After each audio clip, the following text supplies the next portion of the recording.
तो नमस्कार। आज की क्लास में हम समझने वाले हैं आर्टिकल्स 1 से 51 तक जो SSC CGL, NTPC, Delhi police और बाकी सभी कॉम्पिटिटिव एग्जाम्स के लिए बहुत ही ज्यादा जरूरी हैं। हर साल यहां से सीधे सवाल आते हैं, तो आज हम इसे एकदम आसान भाषा में समझेंगे। तो चलिए शुरू करते हैं। पर रुकिए, ये सिर्फ एक क्लास नहीं है, ये असल में एक देश को बनाने की कहानी है, वो ब्लूप्रिंट जिसने हमारे भारत की नींव रखी। तो सवाल ये उठता है कि आखिर एक देश बनता कैसे है, बिल्कुल जीरो से, स्क्रैच से। क्या चाहिए होता है किसी भी देश को बनाने के लिए? ये सवाल हमें सीधा हमारे संविधान के दिल में ले जाता है और जवाब है एक ब्लूप्रिंट। और हमारे देश के लिए वो ब्लूप्रिंट है हमारा संविधान। पर इसे सिर्फ कानूनों की एक मोटी धूल भरी किताब मत समझिएगा, ये तो एक कहानी है, एक मास्टर प्लान है जो इस देश की हर एक चीज को तय करता है।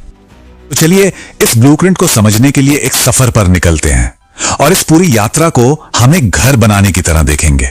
सबसे पहले जमीन का नक्शा बनाएंगे, फिर तय करेंगे कि इस परिवार का सदस्य कौन होगा। उसके बाद घर के वो पक्के नियम बनाएंगे जिन्हें कोई तोड़ नहीं सकता, और आखिर में इस परिवार के सपनों और लक्ष्यों को समझेंगे। तो चलिए शुरू करते हैं। तो चलिए कहानी शुरू करते हैं पहले हिस्से से। और जैसा हमने कहा, भारत को एक बहुत बड़ा घर मान लेते हैं। अब सोचिए, कोई भी घर बनाने का सबसे पहला स्टेप, पहला कदम क्या होता है?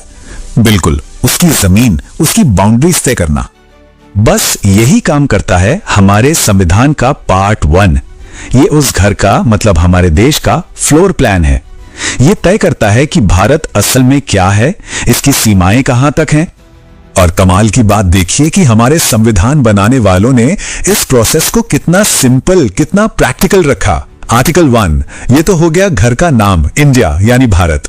फिर आर्टिकल 2 कहता है कि भाई संसद चाहे तो नए कमरे, मतलब नए राज्य जोड़ सकती है। आर्टिकल 3 वो घर के अंदर ही कमरों को छोटा बड़ा करने की, यानी राज्यों की सीमाएं बदलने की आजादी देता है। और आर्टिकल 4 ये साफ कर देता है कि इन सब कामों के लिए कोई बहुत बड़ा तामझाम, मतलब कोई कॉन्स्टिट्यूशनल अमेंडमेंट नहीं चाहिए। सिंपल कानून से काम हो जाएगा। है ना कमाल का सिस्टम? ओके, तो घर का नक्शा फाइनल, जमीन तय हो गई। अब अगला सवाल क्या? जाहिर है, इस घर में रहेगा कौन? चलिए अब परिवार की बात करते हैं। आर्टिकल्स 5 से 11। और यह सवाल उस वक्त बहुत ही ज्यादा जरूरी था, क्योंकि बंटवारे का वो मुश्किल दौर था, सब कुछ उथल पुथल था। तो जब भारत की लकीरें खिंच गईं, तो यह तय करना पड़ा कि इस राष्ट्रीय परिवार का हिस्सा कौन होगा, मतलब सिटीजन कौन कहलाएगा। उस वक्त के हालात को देखते हुए नागरिकता के नियम बड़े साफ सुथरे रखे गए। जो भारत में थे उन्हें नागरिक माना गया। जो बंटवारे के दौरान इधर उधर हुए उनके लिए भी प्रोविजन बनाए गए। लेकिन दो बातें थीं जो बिल्कुल पत्थर की लकीर थीं। पहली, हमारे यहां सिंगल सिटीजनशिप होगी, कोई दोहरी नागरिकता नहीं। और दूसरी, और ये बहुत इंपॉर्टेंट है, कि भविष्य में नागरिकता पर कोई भी कानून बनाने का अधिकार सिर्फ और सिर्फ संसद को, यानी पार्लियामेंट को होगा। तो घर बन गया, परिवार भी तय हो गया। अब बारी आती है घर के नियमों की। और ये कोई ऐसे वैसे नियम नहीं है, ये हैं घर के वो अटूट नियम जिन्हें कोई नहीं तोड़ सकता। जी हां, हम बात कर रहे हैं पार्ट 3 की, हमारे फंडामेंटल राइट्स की। इसे ऐसे समझिए जैसे एक परिवार में कुछ पक्के नियम होते हैं ताकि हर कोई सेफ फील करे, किसी के साथ नाइंसाफी ना हो। बस हमारे मौलिक अधिकार ठीक वही काम करते हैं। ये हर नागरिक के लिए एक सुरक्षा कवच है, एक सेफ्टी शील्ड। और ये शील्ड हमें किससे बचाती है?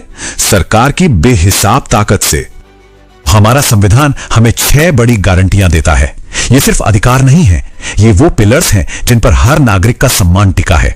समानता का अधिकार, आजादी का अधिकार, शोषण के खिलाफ अधिकार, अपने धर्म को मानने की आजादी, अपनी संस्कृति और शिक्षा का अधिकार, और आखिर में संवैधानिक उपचारों का अधिकार। और इन सब में शायद सबसे जरूरी है ये आखिरी वाला, संवैधानिक उपचार का अधिकार। पता है, डॉक्टर BR अंबेडकर ने आर्टिकल 32 को यूं ही संविधान की आत्मा और दिल नहीं कह दिया था। जरा सोचिए क्यों? क्योंकि अगर आपके बाकी अधिकार कोई छीन ले तो आप क्या करेंगे? यही वो आर्टिकल 32 है जो आपको सीधे सुप्रीम कोर्ट जाने का हक देता है। ये वो मास्टर की है जिसके बिना बाकी सारे अधिकार बस कागज पर लिखे शब्द रह जाते। अच्छा, तो घर का नक्शा तैयार, परिवार के लोग आ गए, घर के पक्के नियम भी बन गए, लेकिन क्या कोई परिवार सिर्फ नियमों पर चलता है? नहीं ना। परिवार के कुछ सपने होते हैं, कुछ उम्मीदें होती हैं, एक बेहतर कल की चाहत होती है। बस संविधान का पार्ट 4 हमें उन्हीं सपनों और महत्वाकांक्षाओं के बारे में बताता है।